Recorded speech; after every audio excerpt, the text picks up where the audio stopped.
Good evening, Facebook. This is Brother Perry Williams. I want to welcome you to our Bible study tonight. We're getting into Daniel chapter 9, and it's a really exciting chapter. This one is. It's actually about Daniel's prayer and God's answer to Daniel's prayer. And you might basically say that this Daniel chapter 9, Daniel's prayer is one of the most greatest prayers in the Bible. It really is. It's really phenomenal. Because he looked back into Scripture and saw some things that God had promised to do, and he prayed to God that He would do it.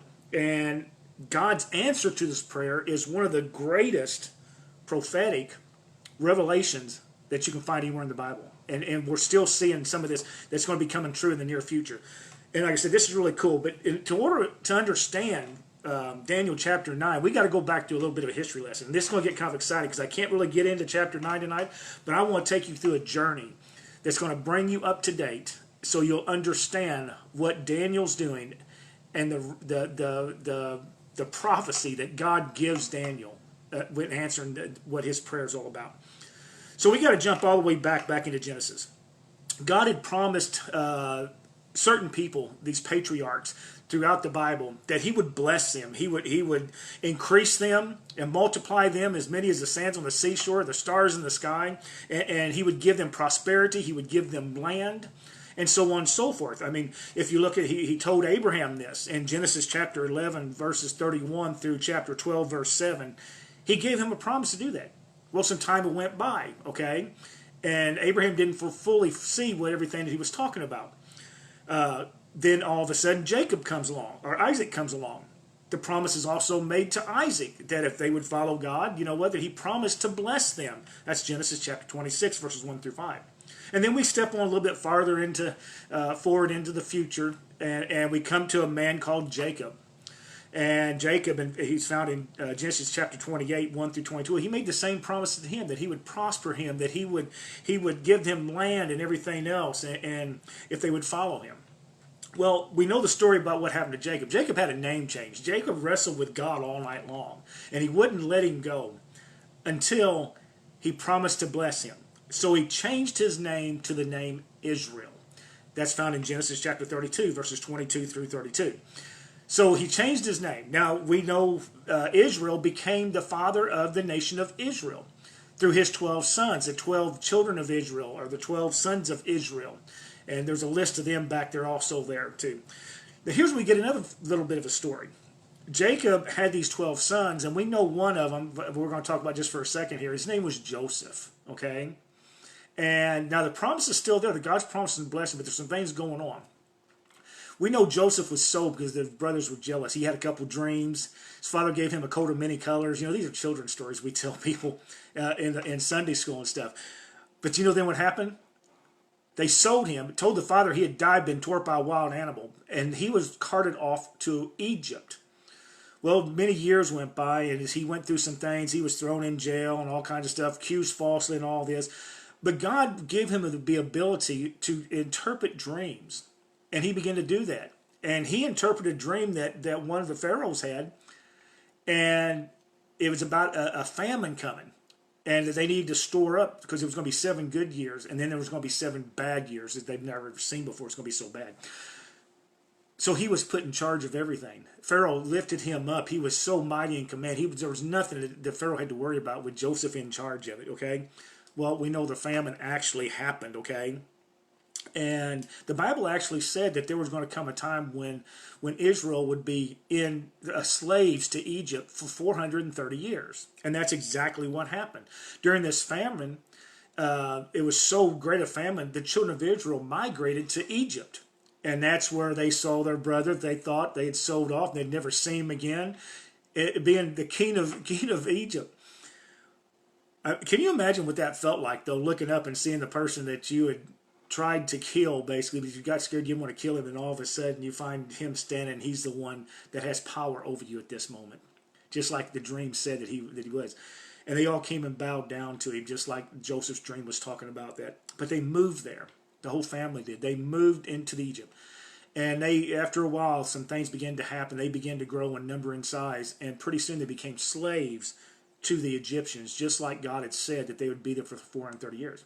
And then comes another man, Moses. who was brought up in Egypt, okay, and actually as a prince of Egypt, and he was basically had to flee from Egypt because he killed a couple Egyptians that were beating a Hebrew slave, and he found out his bloodline at that time.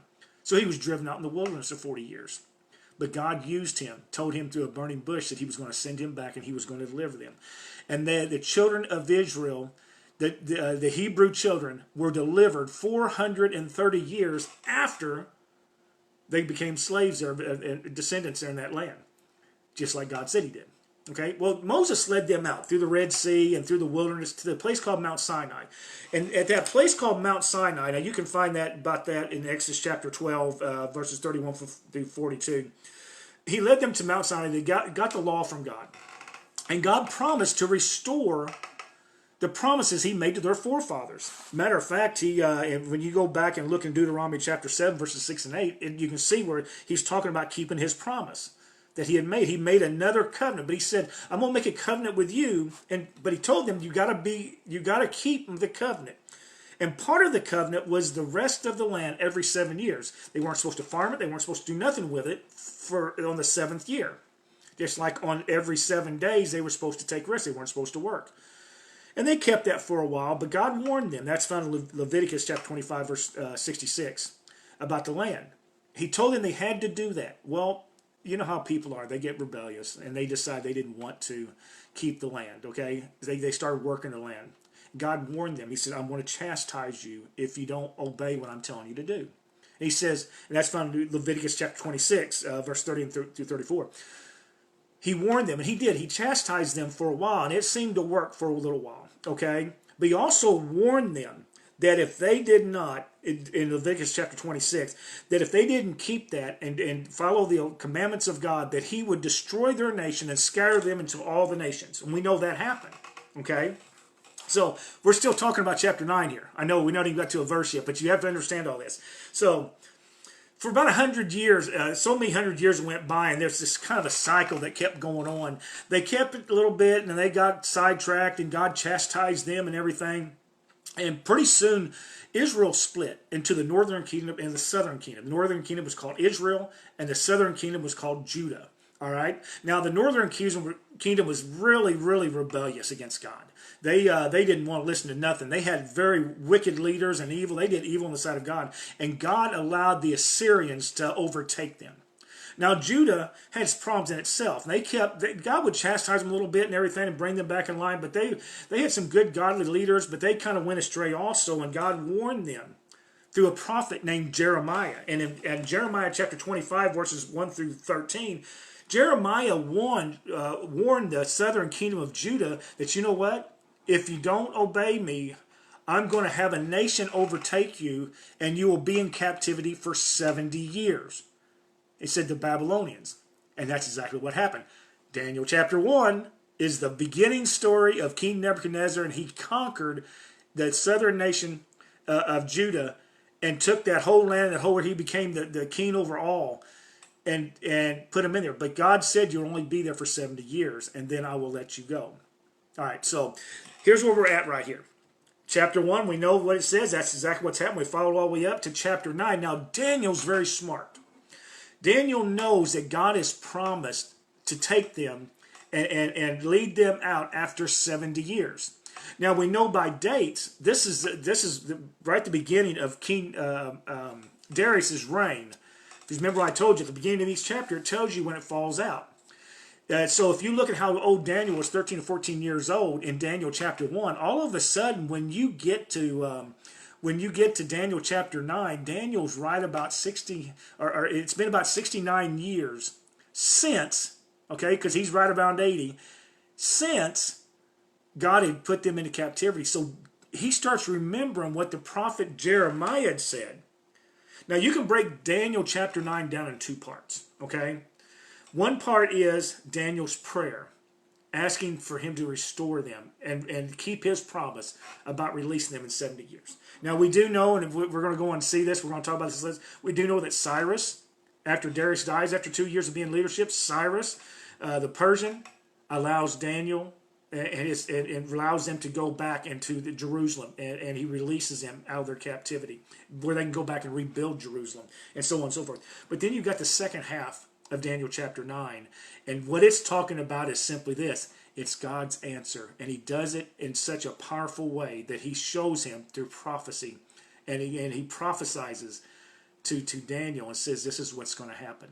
Now we're also going to get talking about some things that went on during that time. It's going to be a great study. I can't really get into it tonight. I'm sorry about that. It's the weekend. I just got in, and I wanted to finish this up, but I wanted to prime you. Read chapter 9, and we'll look deep into it starting Monday morning. I want to invite you guys to Sunday school, 9 o'clock on Sunday at Jonesboro First Baptist. The classes are going to be open back up. Also, worship at 10 o'clock. We'll be live streaming that also. But I just want to give you a primer of what's happening right here. Okay? You can go back and look at these verses. That's why I gave them to you, so you can basically find out what happened during those times. There's exciting things happening in chapter 9. And some of it relates to the future that I believe is very near to our future. And I believe all things are about ready to be fulfilled. Stay tuned with me, okay? Keep praying for me. I'll pray for you. We got some that are hurting. We've had some that I said that's had some health problems. And we're lifting them up right now that maybe God changed some of these things that are happening. We've had people lost loved ones, but I'm telling you right now, God is good. He's going to keep blessing you, okay? Trust in him, and he will bless you, okay? And he's got you in his hand. I said, this is Brother Perry. Keep passing these on and tell somebody about Jesus Christ. He's coming back real soon. I love you. Have a great weekend.